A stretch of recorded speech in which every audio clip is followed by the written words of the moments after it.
5 عورتوں کو مرتے وقت تھوڑی سی بھی تکلیف نہیں ہوگی۔ وہ 5 عورتیں کون سی ہیں؟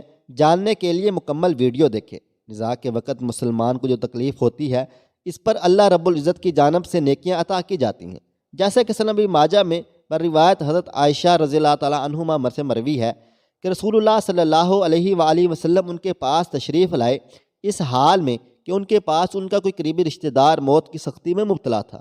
رسول اکرم صلی اللہ علیہ وآلہ وسلم نے مشاہدہ فرما کر حضرت عائشہ رضی اللہ تعالیٰ عنہما سے فرمایا اپنے رشتہ دار پر غمگین نہ ہو، اس لیے یہ اس کی نیکیاں ہیں۔ نیز حضرت عائشہ رضی اللہ عنہما سے ہی اس مضمون کی روایت ہے، جب سے رسول اللہ صلی اللہ علیہ وآلہ وسلم کی وفات کی تکلیف دیکھی، اب میں کسی مسلمان میت کی حالت نزاع کی تکلیف کو اس کے حق میں برا نہیں سمجھتی۔ بس مذکورہ حدیث سے معلوم ہوتا ہے کہ نزاع کے وقت ہونے والی سختی مرنے والے کی بدعمالیوں کا ہرگز نتیجہ نہیں ہوتی۔ مسلمانوں کے حق میں اس پر اجر و ثواب اور گناہوں کی معافی ہی امید رکھنی چاہیے۔ محترم ناظرین، 5 عورتوں کو مرتے وقت تکلیف نہیں ہوگی۔ حضرت سیدنا عثمان غنی رضی اللہ عنہ سے فرمایا دنیا میں 5 لوگ ایسے ہیں جن کو مرتے وقت تکلیف نہیں ہوگی، ان کی روح آسانی سے نکلے گی۔ حالت نزاع میں انسان کی آدھی روح اندر ہوتی ہے اور آدھی باہر ہوتی ہے اور بندہ تکلیف میں ہوتا ہے۔ اس وقت انسان کو پیاس اتنی لگتی ہے کہ انسان یہ چاہتا ہے کہ سمندر کا پانی پی جائے، اور اگر بالفرض ساتوں سمندر کا پانی وہ پی بھی جائے پھر بھی اس کی پیاس ختم نہیں ہوگی۔ روح نکلتے وقت انسان کو جو تکلیف ہو رہی ہوتی ہے وہ ناقابل بیان ہے۔ حضرت سیدنا عثمان غنی رضی اللہ عنہ نے فرمایا یہ 5 لوگ ایسے ہیں انہیں مرتے وقت ذرا بھی تکلیف نہ ہوگی، یعنی موت آسان ہوگی اور بغیر تکلیف کے ہوگی۔ پوچھا گیا جناب وہ کون سے 5 لوگ ہیں جنہیں موت کی سختی سے بھی نرمی میسر ہوگی؟ تو فرمانے لگے سب سے پہلا شخص وہ جو اپنے ماں باپ کی موت کے بعد یعنی ماں باپ کے مرنے کے بعد وراثت کا حصہ اپنی بہنوں کو پہنچانے میں جلدی کرتا ہے، یعنی وراثت کا حصہ اپنی بہنوں کو جلد اور بروقت پہنچاتا ہے۔ ایسا نہ ہو کہ بہن کے بچے بھوک سے بلکتے رہیں اور تم بہن کے حق پر قبضہ کیے بیٹھے رہو، اور بہن انتظار میں رہے کہ میرا بھائی کب مجھے میرے ماں باپ کی وراثت میں سے حصہ دے گا۔ بہت بار یہ دیکھنے میں آتا ہے کہ بہن کی شادی نہیں ہوئی جبکہ والدین دنیا سے رخصت ہو گئے، تو بھائی نے کہا کوئی بات نہیں، جب بہن کی شادی کروں گا تو اس کا حصہ اسے جہیز کی صورت میں دے دوں گا۔ یاد رہے کہ اسلام میں بہنوں کو جہیز دینا فرض نہیں جبکہ ان کا وراثتی حق دینا فرض ہے۔ دراصل عورت کو جہیز دینا یہودیوں کی رسم ہے، اسلام اس کی ترغیب نہیں کرتا، لیکن اسلام میں عورت کا وراثتی حصہ دینا فرض ہے۔ واضح رہے والدین کے ترکہ میں جس طرح اس کی اولاد نرینہ کا بھی حق و حصہ ہوتا ہے، اس طرح بیٹیوں کا بھی اس میں شرعی حق و حصہ ہوتا ہے۔ والدین کے انتقال کے بعد ان کے ترکہ پر بیٹوں کا خود تنہا قبضہ کر لینا اور بہنوں کو اس کے شرعی حصے سے محروم و ناجائز اور سخت گناہ ہے۔ بھائیوں پر لازم ہے کہ بہنوں کو ان کے حق کا حصہ اس دنیا میں دے دے، ورنہ آخرت میں دینا پڑے گا، اور آخرت میں دینا کوئی آسان نہیں ہوگا۔ حدیث مبارکہ میں اس پر بڑی وعیدیں آئی ہیں۔ حضرت سعید بن زید رضی اللہ عنہ فرماتے ہیں رسول اللہ صلی اللہ علیہ وآلہ وسلم نے فرمایا جو شخص کسی کی بلشت بھر زمین بھی عذر ظلم کر لے گا، قیامت کے دن 7 زمینوں میں سے اتنی ہی زمین اس کے گلے میں توق کے طور پر ڈالی جائے گی۔ ایک اور حدیث مبارکہ میں ہے، حضرت انس رضی اللہ تعالیٰ عنہ فرماتے ہیں کہ رسول اللہ صلی اللہ علیہ وآلہ وسلم نے فرمایا جو شخص اپنے وارث کی میراث کاٹے گا یعنی اس کا حصہ نہیں دے گا تو اللہ تعالیٰ قیامت کے دن اس کی جنت کی میراث کاٹ لے گا۔ یاد رہے جہیز کی رسم اسلام کی رسم نہیں بلکہ یہودیوں کی رسم ہے، اور اس کا سب سے بڑا نقصان جس طرح یہودی کی عورت کو بغیر جہیز کے کوئی شخص قبول نہیں کرتا تھا، اس طرح آج اسلام میں بھی عورتوں کی شادیوں میں سب سے بڑی رکاوٹ جہیز ہے۔ غریب آدمی کی بیٹی بیٹھی بیٹھی بوڑھی ہو گئی کہ جہیز کا کوئی بندوبست نہ ہو سکا۔ اس طرح اگر کوئی شخص یہ کہہ دے کہ میں بہن کا وراثتی حصہ نہیں دے سکتا تو اس دنیا کی شادی کا وقت آئے گا تو جہیز دے دوں گا۔ لہذا فرمایا گیا بہنوں کو بروقت حصہ دینے والے کی روح موت کے وقت بڑی آسانی سے نکلتی ہے۔ ایک عورت کا بھائی جب فوت ہوا تو عورت نے بہت اصرار کیا کہ مجھے بھی قبرستان لے چلو، میں بھی اپنی بھائی کی قبر پہ جانا چاہتی ہوں۔ خیر اس کے اصرار کو قبول کیا گیا اور اسے قبرستان میں اس جگہ لے جایا گیا جہاں اس کے بھائی کی تدفین ہونے والی تھی۔ اس کے دیکھتے ہی دیکھتے قبر میں اتارا گیا، اس کے بھائی کو مٹی کے سپرد کر دیا گیا۔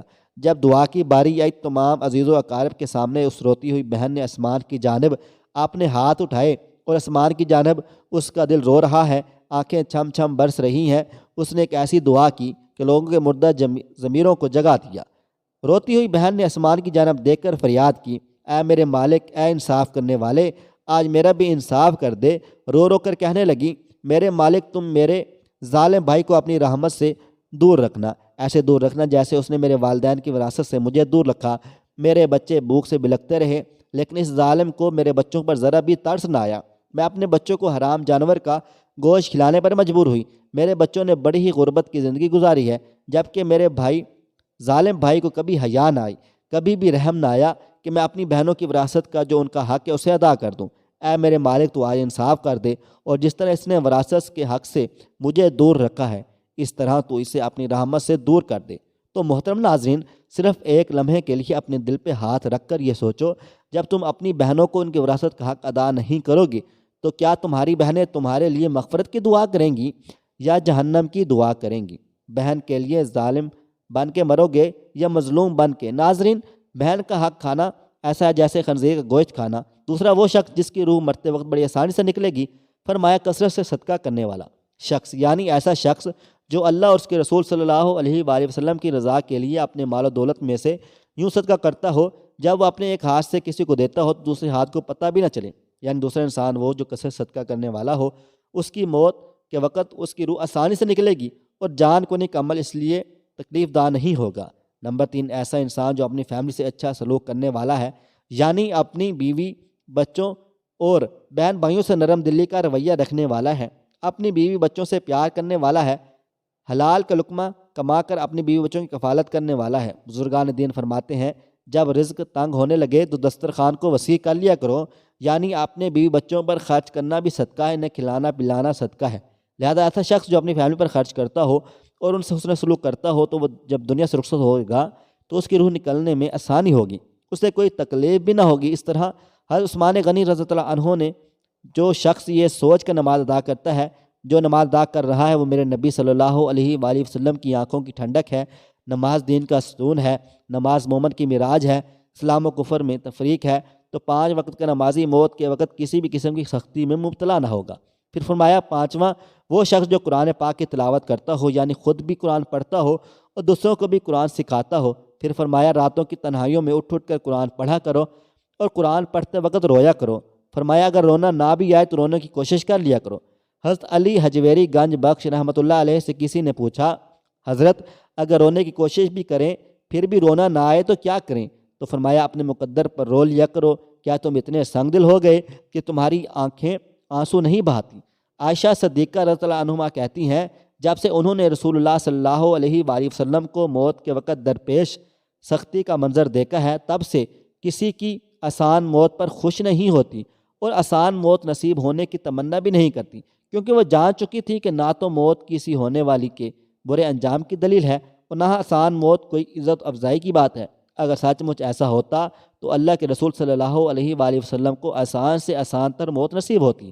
یہی وجہ ہے کہ نہ وہ موت کی سختی کو ناپسند کرتی تھی اور نہ کسی کی آسان موت پر خوش ہوا کرتی تھی۔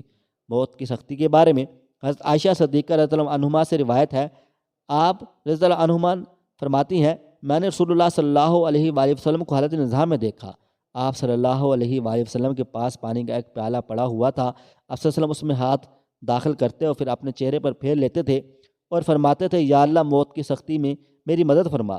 مختلف احادیث مبارکہ سے معلوم ہوتا ہے مومن کی روح بہت آسانی سے نکلتی ہے اور روح کے نکلتے ہی اس کے لیے خوشخبریاں شروع ہو جاتی ہیں، جبکہ کافر کے بارے میں آتا ہے اس کی روح انتہائی سختی کے ساتھ قبض کر لی جاتی ہے، اسی وقت اسی کے برے احوال شروع ہو جاتے ہیں۔ البتہ متعدد حدیث مبارکہ میں یہ بھی مذکورہ ہے، اللہ تعالیٰ نے موت کے اندر ایک ایسی شدت اور سختی رکھی ہے تو اس کا احساس دنیا سے جانے والے ہر شخص کو ہوتا ہے، خواہ وہ نیک ہو، مسلمان ہو یا بد ہو یا کافر ہو، لیکن مومن پر جو تکلیف آتی ہے وہ اس کے گناہوں کی معافی اور درجات کی بلندی کے لیے ہوتی ہے، جبکہ کافر پر تکلیف اس کے بدعمالیوں کی سزا کے طور پر آتی ہے۔